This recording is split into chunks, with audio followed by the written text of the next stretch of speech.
출근길 뉴스를 종합해드립니다. 깊이 있는 뉴스 YTN FM 출발 새아침. 신율의 출발 새아침 3부 순서 시작합니다. 오늘이 소환이죠. 소환, 그러니까 작은 추위쯤으로 우리가 해석할 수 있겠습니다만 소환은 일반적으로 굉장히 추운 날, 그런 날이었음을 우리는 기억하고 있습니다. 우리나라 속담에도 대한이 소환집에 놀러왔다가 얼었다는 말이 있을 정도니까요. 하지만 소환임에도 오늘은 비교적 포근합니다. 내일은 더욱더 포근하다고 하는데 최소한 내일은 포근하고 날씨도 괜찮다고 하니까 내일 그동안 추워서 못했던 일들 해보심도 좋을 듯합니다. 모레인 일요일은 곳에 따라 흐리고 비오는 지역도 있다고 하니까 말입니다. 자, 오늘 이번 주말 무슨 일을 하면서 뜻깊게 보낼지 생각해보시는 하루가 되길 바라겠고요. 신율의 출발 새아침 3부 순서, 먼저 광고부터 듣겠습니다. YTN 라디오 신율의 출발 새아침. 정치권이 높다 하되 출발 새아침 아래 메이로다. 나란 일을 논하는 선비들의 이야기 공간, 출발 사랑방.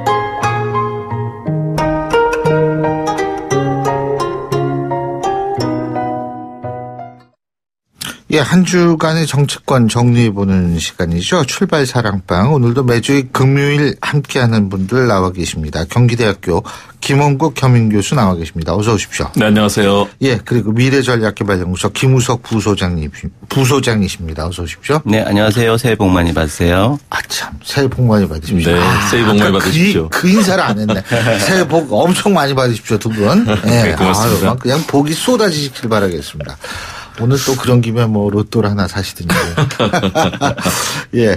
자, 두 분 새해 들어서 진짜 처음인데, 먼저 시조 짓기. 우리 등단 시인이신 우리 김원국 교수님부터 먼저 한번 이 시조를 또 쫙 이거 또 BGM 깔아주시고. 예. 한번. 딴 얘기 나오기 전에 빨리 깔아주십시오. 아니, 네. 아까 자꾸 저보고 시조를 읊으라고 그래가지고. 네, 예. 사회자도 한번 하셔야 될 것 같습니다. 출연진만 하는 게 아니고요. 제가 일단 낭송을 하겠습니다. 예. 한시입니다. 오원절구. 먼저 한시로 하겠습니다. 한강 도 등촉이라. 한강 밀흑운에 오류 불의왕이라. 농무 흑명단에 아무 산도세라. 독재 잔헌맹하고 다 등촉 량천이라. 고가우 무술 제면 연의민이라. 한강 촛불과 건너다. 유유한 한강 먹구름 흘러 가득 끼었네. 흙탕물 넘쳐 흐르고 부리가 발호하네. 짙은 안개는 흑색 명부로 더 어두워지고 어두운 비는 흩어져 세상을 뒤엎고 더럽혔네. 독재의 잔재는 험하고 잔악한 힘으로 무성했다네. 그 많고 넘치던 촛불 밝혀져 천하를 환하게 하네. 소리 높여 외친 끝에 기쁘게 황금 개해를 만나는구나. 애타게 그립던 정의와 민주 이제야 만나는구나. 이런 내용입니다. 무술년 맞아서요. 근데요. 네네. 진짜 뭐 전 더 이상 방송하고 싶지가 않습니다. 사람을 이렇게 차별을 합니까? 우리 김원국 교수님 딱 얘기를 하니까 막 이 목욕탕 소리 있죠? 이 울리는 거. 예? 이런 것도 딱 해주고 말해요. 진짜 이거. 그게 아니고 제 소리가 약간 그쪽 공명이 있습니다. 아니, 원래 소리가 제가. 아니, 공명이 있는 그게 아니에요. 이건 목욕탕 소리예요. 이거는. 네. 그건 아니고요. 우리 수도를 상징하는, 대한민국을 상징하는 한강. 예. 네. 어떻게 하면 정말 그런 민주주의와 정의 기운을 담을 것인가. 저희 밤새 사실은 평생 처음으로 오원절구를 제가 써봤는데요. 잠을 못 주무신 것 같아요. 네. 참 어쨌든 고맙습니다. 그래서 그런 내용을 좀 담았습니다. 그래서 잠깐 설명을 해드려야 될 것 같아서요. 저희도 그냥 제작진 최선을 다했어요. 지금 어떻게 해야 되나. 그리고 어제 밤새가지고 다 눈들이 부어있잖아요, 지금. 그러니까요. 최선을 다해서 잘 만드시고 있는가 아마 애청자들이 알고 계실 거고요. 네. 그래서 2018년 무술년입니다. 황금 개띠해에 정말 그동안에 잘못됐던 관행들 제가 특히 이제 여기 블랙리스트란 표현이 들어갑니다. 그걸 이제 이 한자로 흑명단이라고 중국에서는 쓰거든요. 또는 흑방이라고 이렇게 헤이빵 또는 또 헤이밍단 이렇게 쓰는데요. 흑방이요? 예예. 흑방? 흑방입니다. 흑방. 예. 흑방이면은 뭐 예를 들면은 오곡빵 같은 거 이렇게 좀 여기서 방입니다. 빵이 아니고요. 그래서 네. 그 원래 그게 포르투갈어인가 그럴까요? 빵이. 그래서 예. 그렇죠. 일본어도 빵이 팡이에요. 그런데 네. 여기서 이제 이 발음은 같지만요. 네.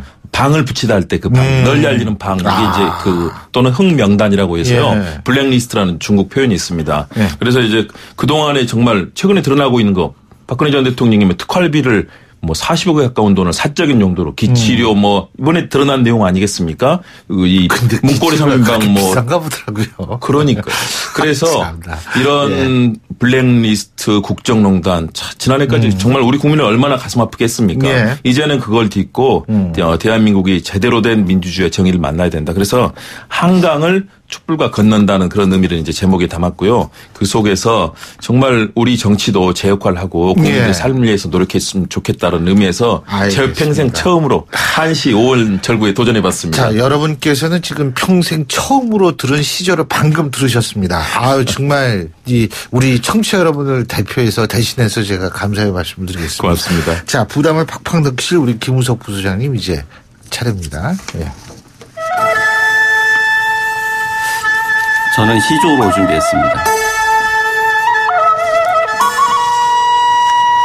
밖에선 한국 패싱, 안에선 정신승리. 한국당 친이 친박, 국민당 호남묵미. 여야가 겉과 속 달라 국민들만 애타네. 겉으론 경제 우선, 진심은 적폐청산. 보수는 어부먹이, 중도는 이전 투구. 정치권 표리 부동도 국민 여망 못 막네. 예. 끝이었습니다. 예. 저는 우리 김 교수님 등단한 시인 쫓아가느라고 제가 너무나 힘듭니다. 그런 거 신경 쓰지 마세요. 우리는 이 아마추어를 또 더 좋아할 수도 있습니다. 그런데 약간의 반칙이 있었던 것 같아요. 지금 한시를 하다가 지금 시조로 넘어갔는데 다시 한시로 돌아가시니 제가 지난번에 한시를 작성하셔가지고 제가 어렵게 한시를 준비해 왔는데 또 다른 데로 가시니 지난주에는 연시를 제가 시조를 했습니다. 그래서 제가 좀 안타까움이 있고 그런 측면이 있습니다. 하여튼 오늘 제가 한 거는 사실 뭐 이름하여 표리부동가 입니다. 예. 그래서 여야 정치권 모두가 표리부동이 심한데 그럼에도 불구하고 국민들 여망을 못 막는다라고 하는 메시지를 담아봤는데요. 국민들이 정치권이 어떻게 되든 국민들의 힘이 국가의 힘 아니겠습니까? 네. 결국은 희망을 가지고 새해를 열어가시는 건 국민 여러분이니까 힘내시라는 의미에서 적어봤습니다. 예. 자, 이 얘기부터 해보죠. 연초부터 제일 우리의 관심을 끊는 게 대북 이슈입니다. 어제 이제 그저께 남북 간 연락 채널이 재가동이 됐고 그리고 어제 이제 전화를 우리가 했는데 북한이 전화를 다시 안 받고 그러다가 북한이 30분 후에 전화를 해서 우리가 얘기할 거 없냐 그랬더니 얘기할 거 있으면 통보해 주겠다라고 얘기를 했다라는 얘기인데 자, 어떻게 보십니까? 저는 그동안에 무르익었던 계속해서 갈등과 도발 또 뭐 여러 가지 진행이 됐지만 그 속에서 만날 수밖에 없는 필연의 지점으로 일단 와 있다고 봅니다. 그리고 서로 그 기회를 이용한 결국 국가의 이 정치라든가 또는 국내 정치, 국외 정치 다 모두가 서로의 이익을 높이자는 거거든요. 서로의 국익을 높이고 국가의 이익을 되는 지점을 찾자는 건데 북한의 입장에서는 어떤 제재와 고립에서 뭔가 돌파구를 찾을 수 있는 방법들을 남측을 이용해서 또 결국은 미국과도 결국은 자신들의 합의를 이끌어내기 위한 여러 가지 그런 전술 전략을 펴고 있는 거고요. 우리 정부도 그동안에 여러 가지 북한의 도발에도 제재를 하면서도 또 북한에 계속 손을 내밀면서 그런 분위기를 무르익게 만들었고 결국은 북한의 김정은 국무위원장이 직접 이제 나서서 신년사를 발표하게 되는 과정까지 결국은 남과 북의 사실상 서로 필요한 지점에 만난 점 우리는 이 평창올림픽을 평화적으로 치러야 되고요. 만일의 경우 북한에 앞으로 도발을 하거나 그렇다면 평창올림픽에 외국 선수단이 오려고 하겠습니까? 그런 측면에서 우리는 북한을 잘 관리해서 이 상황을 만들어야 되고요. 입장에서도 북한을 앞으로 핵을 포기하게 만들고 그런 과정들을 끊임없이 만들어야 되는데 지금까지 대화가 완전히 단절돼 있고 비밀 접촉은 계속 됐거든요. 그런 상황에서 북한이 스스로 이 기회를 차고 들어왔을 때 미국에서도 남북 간에 그런 합의를 잘 만들어서 만일의 경우 이 북미 간에 또 이 한미 간에 그런 견고한 동맹 속에서 이루어진다면 사실은 가장 선순환의 과정을 만들 수 있다. 그런 측면에서 일단 무르익었는데요. 그러나 항상 조심할 것은 결국은 열강들의 이익이 다르고 또 북한은 결국은 뭐 통일전선 전술이나 그런 전략을 그렇죠. 전술을 항상 끼고 있는 것 아니겠습니까? 우리가 치밀하게 준비해서 북한의 변화의 기점을 명확하게 맞아요. 우리의 이 향후에 뭐 통일까지 바라보는 긴 로드맵도 필요하겠지만 우리 국민들의 여론도 잘 살피면서 해나간다면 저는 일단은 좋은 기회는 왔다. 그리고 미국도 트럼프 대통령이 어제 또 이 상황을 받아들이는 그런 발언을 했지 않습니까? 잘 만들어야 되는 좋은 기회가 왔는데 이 기회를 좋은 앞으로 발전의 계기로 삼느냐 아니면 또다시 교착으로 가느냐는 우리 3자가 이제 제대로 만들어야 된다고 봅니다. 아주 김 교수님이 중요한 말씀하셨죠. 그러니까 여러 가지 의도를 파악을 제대로 하고 있어야만 우리가 대응을 잘 되는 건데. 예, 김우석 부소장님. 말씀하신 거에 동의합니다. 사실 우리가 북한이 대화를 시도를 했다는 자체에 대해서는 굉장히 높이 평가하고 우리가 전략적으로 잘 대응을 해야 한다는 건 틀림없는 사실입니다. 그런데 지금 보면은 우리는 북한에 대해서 너무 우호적이고 긍정적으로 생각하고만 있는 것 같아요. 그런데 일단 북한 입장에서는 북한의 전략을 아주 차근차근 잘 끌고 가고 있다라고 하는 전제에서 우리가 시작을 해야 하는데 결국은 북한의 의도는 작년엔 핵 개발을 통해서 확실하게 한반도에 깔고 앉고 미국을 위협하겠다라고 하는 약속을 결국 지켜낸 거죠. 그리고 올해 들어와 가지고 평화 공세와 한미 이관계를 쓰려고 하는 의도는 확실한 것 같습니다. 그런데 이런 의도를 우리가 아주 냉정하게 받아들여 가지고 이것을 화해의 분위기로 가야 하는데 사실 그런 것들에 있어서 한미 간의 시각차가 좀 있는 것 같아요. 우리는 지금 상황에서는 대화가 우선이다라고 얘기를 하지만 애초에 갈등 관계가 빚어졌던 북핵 문제에 대해서는 뭐 이견이 좀 있어요. 우리 같은 경우에는 일단은 그거는 뭐 좀 지켜보자라고 하는 거고 북한에서는 그게 전제가 돼 원인이 없는 결과의 해소는 없다. 라고 원인의 문제에 대해서 해소가 되지 않으면은 평화라고 하는 건 대화는 실질적으로 껍데기일 뿐이다라고 하는 굳은 신념을 가지고 있는 것 같아요. 그래서 이런 부분들에 대해서 한미 공주는 그냥 말로만이 아니라 사실 지난 70년 동안 우리 대한민국의 역사 속에서 유례 없이 융성을 이루고 안보를 책임졌던 아주 중요한 버팀목 같은 겁니다. 그래서 이 한미 공조가 전제가 되지 않고 대한민국이 계속 발전한다라는 건 굉장히 어려운 일이고 안보도 그렇고요. 그런데 이 한미 공조를 깰 수밖에 없는 상황까지 간다라고 하면은 이 부분에 대해서는 안 하니만 못한 그런 상황이 되는 것 같고 그런데 좀 우려스러운 건 청와대에 있는 특보라는 분이 김정은을 강단 있는 지도자라고 평했어요.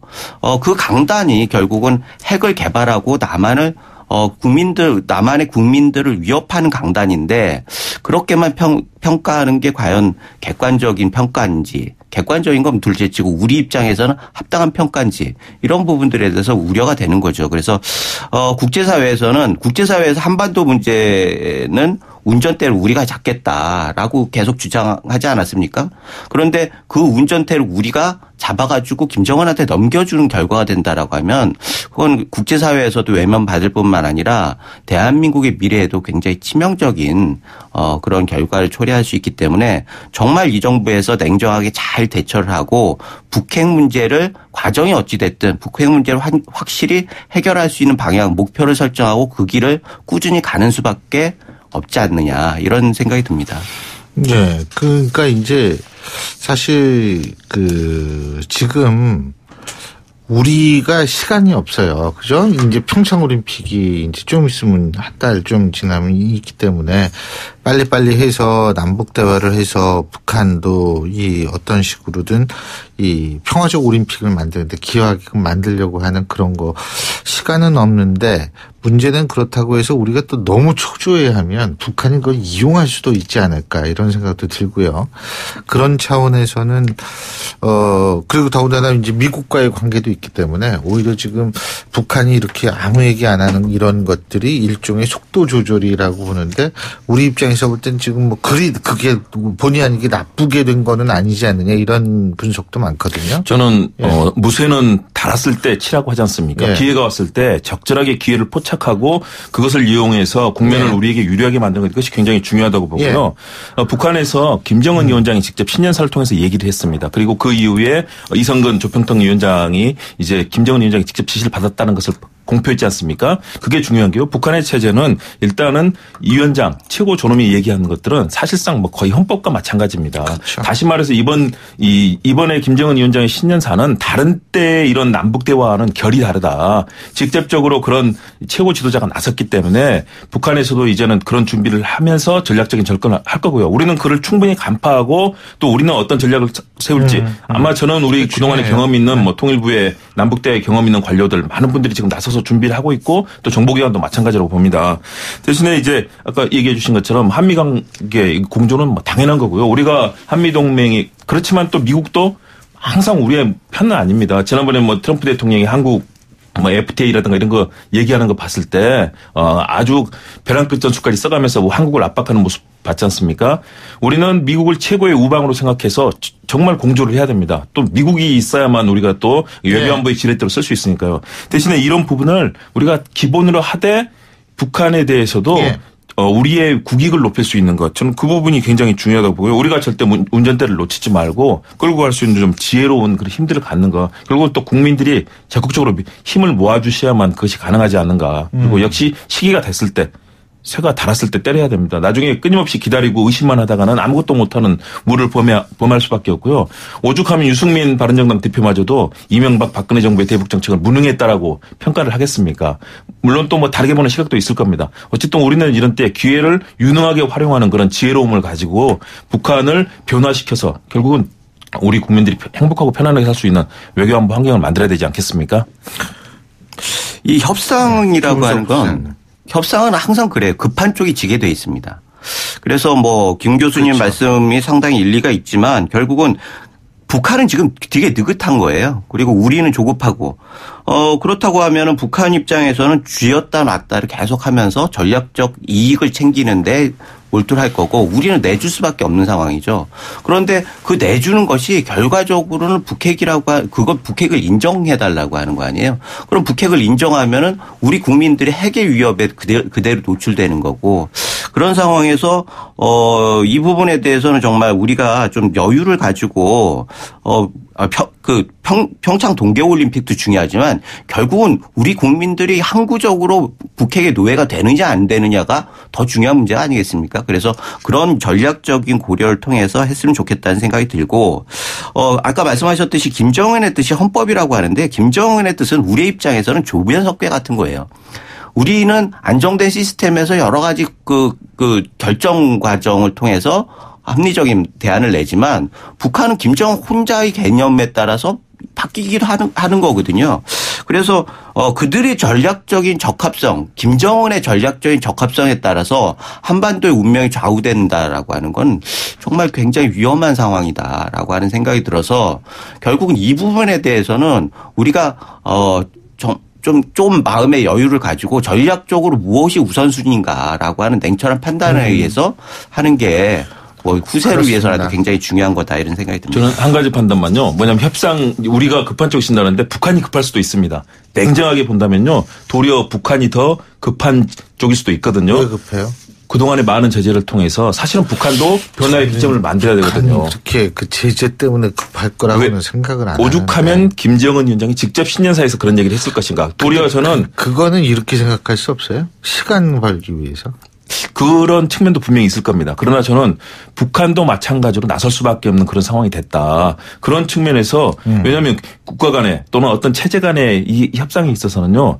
반드시 생각해야 될 것이 서로가 나쁘거나 도덕적인 측면이라든가 이런 부분을 따지기 이전에 어느 쪽이 이익을 볼 것인가. 그리고 서로 이익이 되기 때문에 나오는 거지 북한도 만일 경우 이익이 되지 않는다면 우리도 마찬가지입니다. 우리도 마찬가지입니다. 그래서 이 협상의 가장 중요한 것은 어떤 도덕적인 정당성이나 이런 흐름도 중요하지만 결국은 서로 간에 윈윈할 수 있는 그 가치를 만들어낼 때. 이게 컴프로마이즈죠. 그럼요. 그렇기 때문에 저는 이 상황을 우리가 뭐 급해서 우리가 꼭 급하지 않다고 봅니다. 저희는 그동안에 꾸준하게 손을 내밀었고 결국은 북한이 급해서 손을 내밀을 수도 있다는 이런 상황 판단을 할 수도 있습니다. 그러면 이걸 전략적으로 어떻게 우리 쪽으로 유리하게 끌고 올 것이냐. 이걸 이제 정부 당국자들이 만들어내야 되겠죠. 자, 북이 급했다고 하면은 우리한테만 유아지아 수출을 할 이유는 없는 거죠. 결국은 제재의 주체는 미국 아니겠습니까? 그럼 미국에 위협을 하고 한국에 유아지아 수출을 한다라고 하는 건 좀 앞뒤가 안 맞는 거죠. 아니요, 그게 아니라 그렇기 때문에 미국과의 관계에서 아무것도 만들어내지 못하기 때문에 자, 북한이 급해질 수 있는 거죠.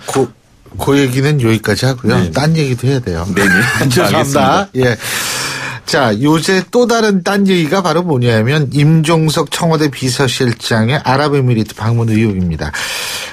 이게 이제 뭐 북한 접촉설 맨 처음에 뜨더니 원전 갈등성 군사협정 문제 때문에 UAE가 화가 났다 뭐 별 얘기가 다 나오고 있는데 그 정의당의 김종대 의원 같은 경우에 뭐 유명한 군사 전문가시죠. 그리고 이분 같은 경우에 상당히 많은 정보를 또 가지고 실제로 이 군사 협정 문제라는 것을 확신시키게 만든 그건 거의 확실하다 이런 느낌을 사실 주는데 상당히 기여를 많이 하신 분이고 근데 지금 김종대 의원의 주장과 일부 언론 보도가 조금 배치되는 게 뭐냐면 이게 노무현 정권 때 군사협정 때문에 그렇게 됐느냐 아니면 이명박 박근혜 정권 때의 어떤 그 군사 이면 합의 때문에 이렇게 됐느냐 이런 부분이 갈리고 있거든요. 근데 이제 김종대 의원 같은 경우에는 전문가에다 많은 정보를 갖고 있어서 이 부분이 더 설득력이 있다 이렇게 생각하는 분들도 있고 또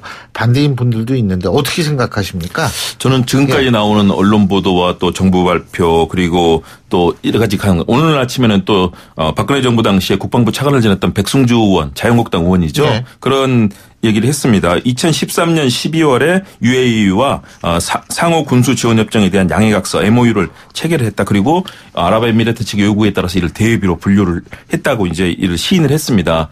다시 말해서 국민들에게 알리지 않게 사실은 이것이 잘못하면은 중동 지역의 국제 분쟁에 우리가 자동적으로 들어갈 수밖에 없는 왜냐하면 군수 물자와 용역을 제공해야 되기 때문에 아랍에미리트라든가 지금 카타르와 뭐 국교를 단절하고 중동 지역은 사실상 화약과나 마찬가지 아니겠습니까? 그 부분에 대해서 우리가 자동적으로 국제 분쟁에 개입할 수 있는 상황을 자동적으로 열어놓은 그런 군사협정을 비밀리에 다른 나라와의 이런 군수협정은 다 국회를 통해서 공개하게 돼 있는데 이 부분은 이제 비밀로 해왔던 거죠.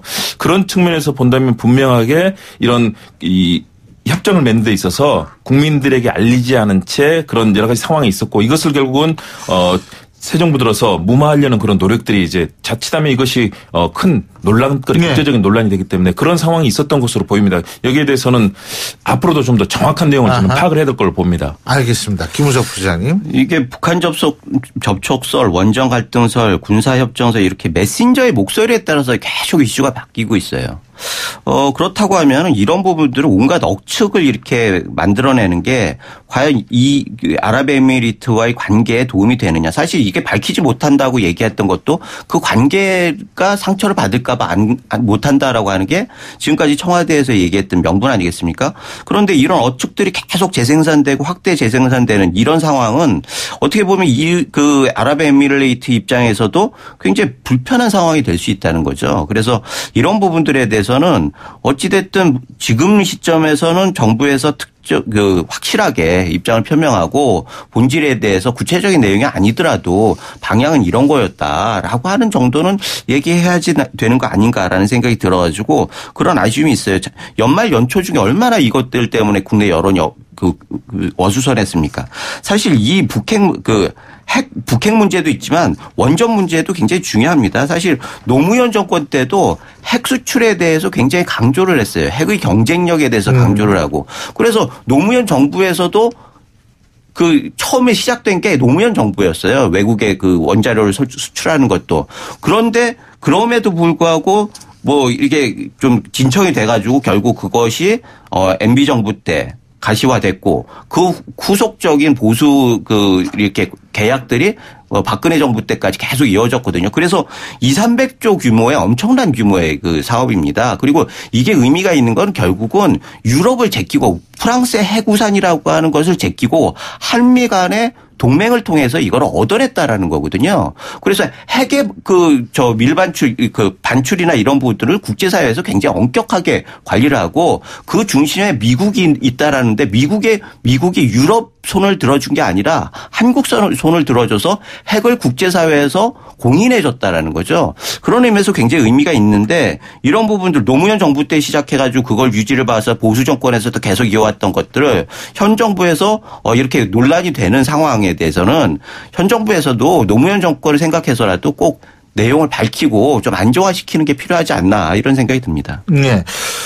자, 근데 어쨌든 제가 볼 때에는 이 부분이 사실 일이 여기까지 진척이 됐기 때문에 이제는 어쨌든 어떤 식으로 좀 밝혀져야 되는 거 아닌가 이런 생각이 들 수밖에 없고요. 조만간 해결되지 않을까? 왜냐하면 칼둔 의장 방안도 글쎄요, 있고. 그 시기를 또 모르기 때문에 우리가 어쨌든 그런 것도 있고 그러니까 사실 이제 김종대 의원 같이 전문성과 정보력이 있는 분들이 좀 더 이거를 좀 진실을 밝히는데 이 노력을 많이 해서 국민들의 알 권리를 좀 충족시켜 주시기를 바랄 수밖에 없는 상황이고요. 어쨌든 이게 근데 큰일 났네. 이 국민의당하고 바른정당 이거 합당하고 막 국민의당 싸우는 얘기를 해야 되는 시간이 다 됐어요. 이게 재밌는데 오늘 두 분 말씀 여기까지 듣고요. 자, 9278님 문자 보내주셨습니다. 새해 복 많이 받으시기 바랍니다. 신앙록 하실 때마다 목소리에 뿅 가서 금요일 이 코너가 기다려진다고 하십니다. 새해 건강하시고 복 많이 받으세요. 이런 문자 안양에서 안정심 씨가 보내주셨는데요. 정말 감사드리고요.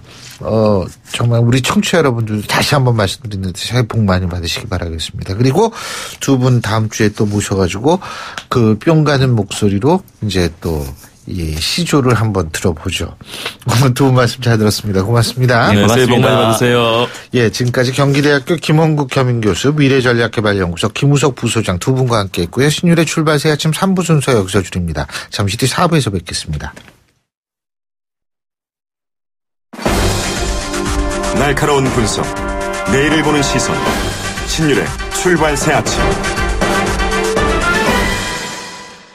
신율의 출발 새 아침 4부 순서 먼저 광고부터 듣겠습니다. 예, 8시 41분 02초 지나고 있습니다. 금요일 아침이죠. 교통 상황 알아보겠습니다. 박화영 캐스터.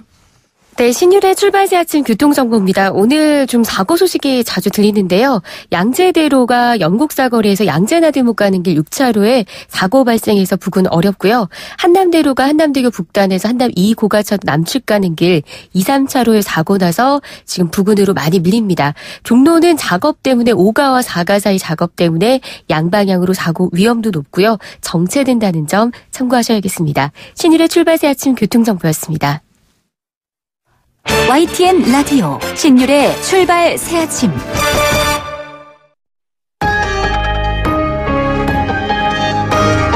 위기의 한국 경제.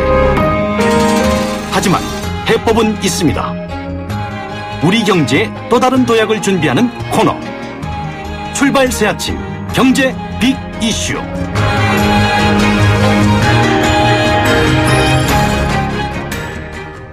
예, 경제 현안 짚어보는 순서죠. 오늘도 서울대학교 이필상 교수님 스튜디오에 모셨습니다. 어서 오십시오. 네, 안녕하세요. 예, 먼저 이 정부가 말이에요. 올해 경제정책 방향에서 경제 성장률을 3% 달성하고 사람 중심 경제를 본격화하겠다. 이렇게 지금 얘기를 하고 있는데요. 어떻게 평가하십니까? 이 얘기부터 해보죠. 예, 올해 정부가 제시한 경제정책 방향은 333 정책인데요. 3만 불 3% 또 하나는 뭔지 모르겠습니다. 취업자 30만 이상 증가요. 예. 뭐 희망적인 어떤 방향이라고 볼 수가 있습니다. 그렇지만은 헤쳐나가야 할 난관이 많은 것 같습니다. 예. 우선 좀 걱정이 되는 것이 이제 성장률 3%인데요. 쉽지는 않을 것 같습니다. 그 세계 경제 성장률을 보면은 작년에 3.4%였는데 올해 3.7%가 될 것이다. 그렇다면은 우리 경제도 세계 경제 성장률에 맞춰서 성장을 한다면은 3% 성장 쉽지 않겠느냐 이런 어떤 전망인데요. 그렇지만 실제는 좀 다릅니다.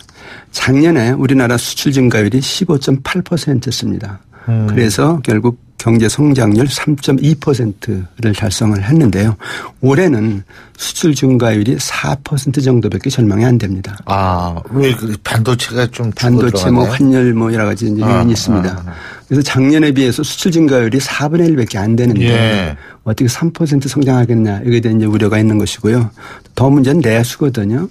내수에서 가장 중요한 것이 건설 투자고 설비 투자입니다. 이제 건설 투자는 작년에 7.6% 증가했거든요.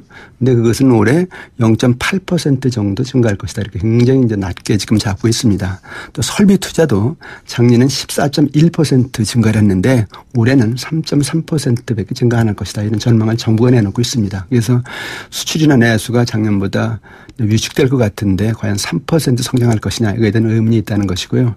또 하나 문제는 사람 중심 경제 아주 중요하죠. 우리가 꼭 이뤄야 되고요. 근데 올해 그 사람 중심 경제가 좀 어긋날 가능성이 있습니다. 왜냐하면은 이 정부 정책 방향에 따르면은 일자리 목표가 작년엔 36만 개였었는데 올해는 32만 개로 4만 개가 줄었습니다. 그러면서 최저임금 올린다. 비정규직 축소한다. 근로시간 단축한다. 이런 정책을 지금 펴고 있거든요. 이렇게 되니까 오히려 실업자가 늘 수 있다는 것이거든요. 그러면은 일자리 있는 사람만 사람 중심 경제지 실업자들은 더 큰 고통을 겪을 수 있다. 이런 면에서 보면 이제 걱정이 상당히 많은 것이죠.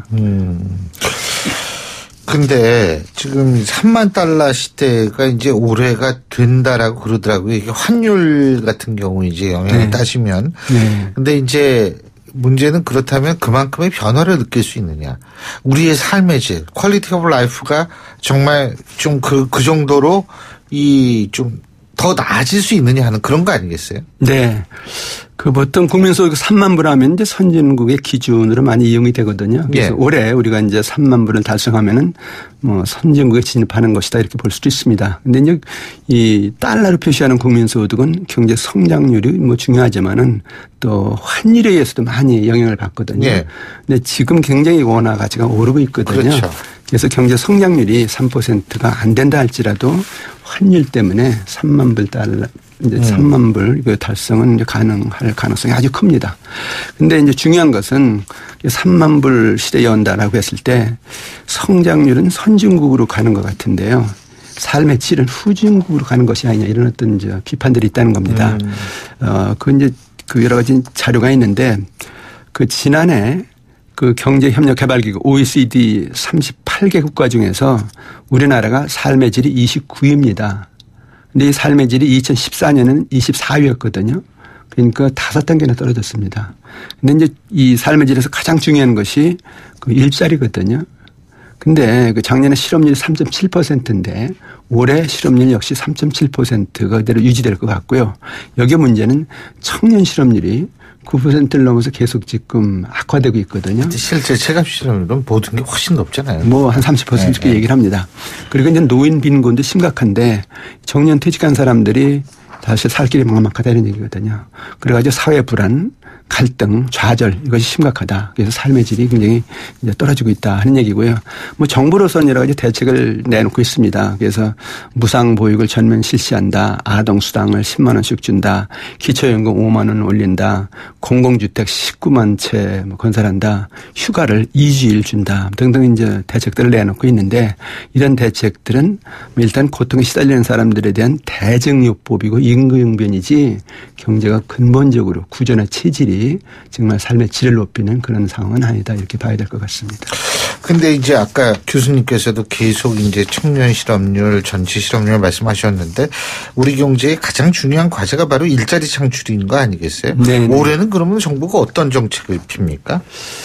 일단 뭐 그 공공 부문에서 일자리를 많이 만들겠다. 그래서 그것이 경제 전체적으로 일자리를 만드는 그 마중물 역할을 하겠다. 이것이 예. 이제 기본 정책입니다. 그래서 정부는 그 올해 민생 공무원 2만 7천 명 늘리겠다.